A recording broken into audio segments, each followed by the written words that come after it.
Continuamos con la lectura del libro Rastros de Sangre, Signos de Vida del doctor Ricardo Castañón Gómez, médico científico especializado en muchos campos, pero el que nos interesa en este momento es el estudio que ha podido hacer acerca de las diferentes manifestaciones de Cristo a través de las sagradas especies del pan y del vino, lo que llamamos milagros eucarísticos. Hoy leeremos estrés y hematidrosis. Todo el cuerpo había abierto sus canales de liberación salina. Su boca estaría seca, su rostro iría cambiando, como sucede en aquellos momentos en los que la desesperación se convierte en un feroz cincel que talla en carne viva a su capricho. Son los dolores interiores los que más derrumban y afligen. Aquí estaba el hombre Dios, sufriendo como hombre hasta lo indecible, pero decidido a redimir a la humanidad toda, a cualquier precio. ¿Cuánto ama Dios a su criatura? ¿Entenderá el humano este extremo de amor oblativo? Jesús estaba consciente del momento que vivía. Su humanidad la describe muy claramente a través del evangelista Marcos. Abba, Padre, todo es posible para ti. Aparta de mí esta copa. Marcos 14:36. En su debilitamiento, respirar y hablar se convertía en una faena difícil, pero se esforzaría para humedecer los labios resecos y poder decir: Padre, si quieres aparta de mí esta copa, pero no se haga mi voluntad sino la tuya. Es una verdadera confesión. Este cáliz le duele. Sabe que su padre comprende el suplicio interior que experimenta, por eso le dice, si quieres. Pero con ello nos quiere volver a recordar que los hijos de Dios hacen la voluntad del Padre. Y Él, como unigénito divino, en el postrer momento, renueva su deseo de hacer la voluntad de aquel que le ha enviado. La compasión del Padre tiene que haber sido elocuente y clara. Por eso, le envía un ángel para que lo conforte. No hubo consuelo antes, pero en este instante sí era menester. Él desfallecía. ¿Qué humano no busca consuelo en los momentos de dolor?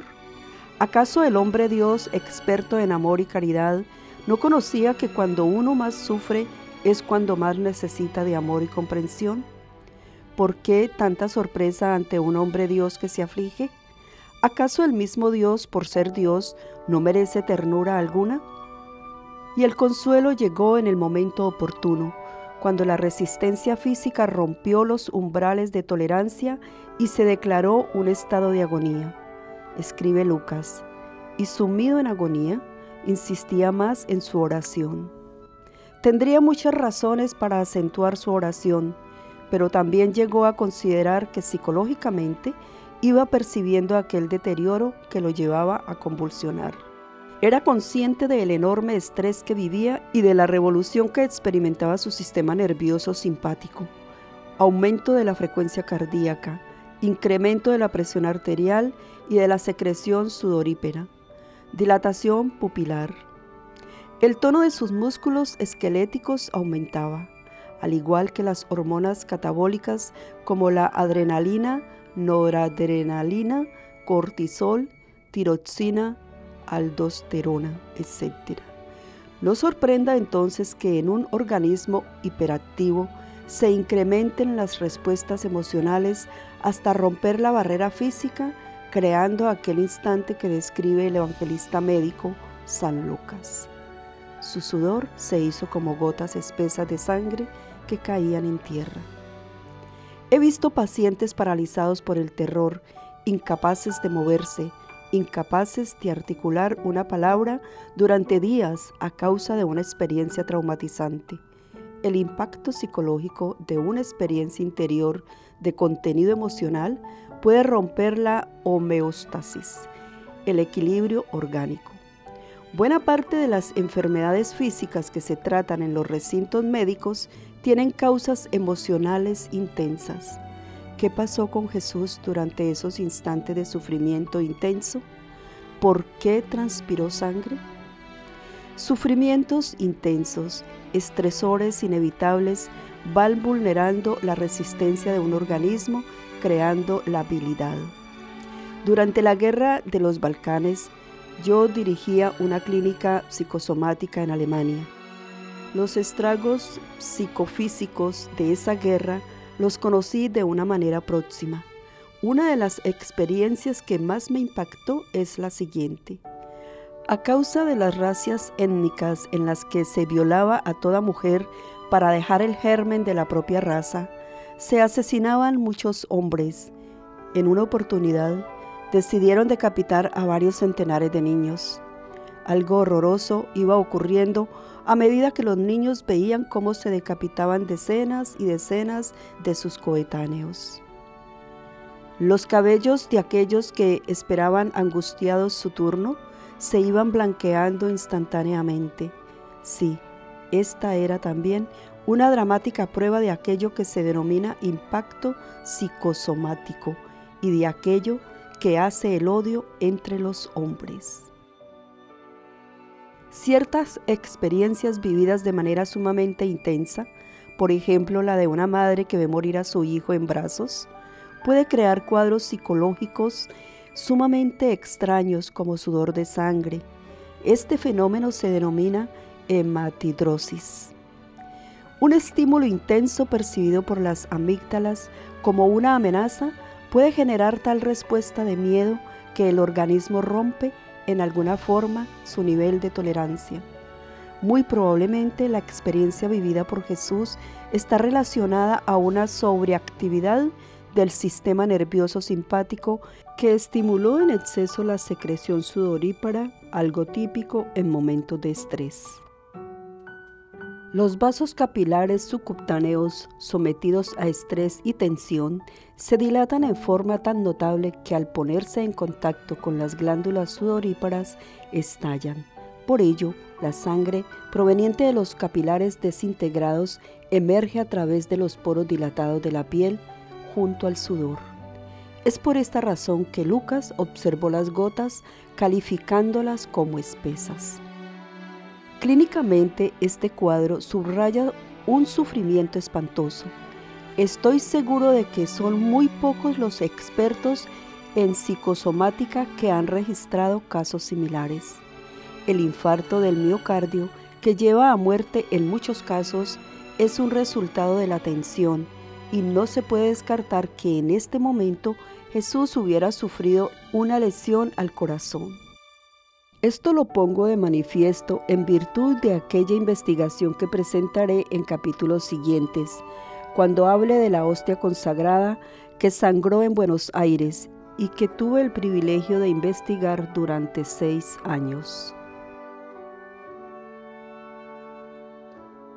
El doctor Sujibe, experto en medicina forense del corazón, cuando analizó una de estas muestras, sin saber que ella provenía de una hostia consagrada, explicó que nuestro paciente había sufrido mucho, pues tenía una lesión que le había provocado un infarto al corazón. Sí, aquí está el Cristo del dolor. Al principio de su pasión, próximo a un juicio injusto y a una condena que lo llevará a la crucifixión y a procurarle una muerte descomunalmente cruel. Pero luego de vaciar su corazón en el de su Padre, a través de un diálogo excelso, algo especial tuvo que sucederle a Jesús. Se irguió y dirigió sus pasos otra vez para encontrar a los suyos. Las gotas de su sangre preciosa ya empezaban a llenar el cáliz del amor. Afloraban a través de sus poros, pero provenían de su corazón, empezando a liberar al hombre de su costumbre pecaminosa.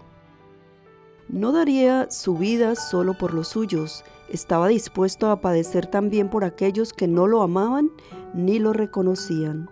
Sus palabras ya expresaron esta noble inquietud. Tengo otras ovejas que no son de este corral. A esas también las llevaré. Escucharán mi voz y habrá un solo rebaño con un solo pastor. Juan 10:16. El precioso líquido yacía sobre la tierra inconsciente de aquello que ocurría.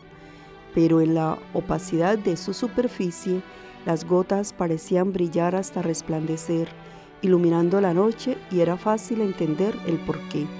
El buen Dios empezaba a expandir el gran momento de aquella misericordia que, por medio de su Hijo, había traído para beneficio de toda la humanidad. Su sangre comenzaba a disipar las tinieblas. Su sangre rubricaba el pacto de salvación. El proyecto redentor no se había detenido en una promesa antigua, ni en una palabra sellada con sangre de animales.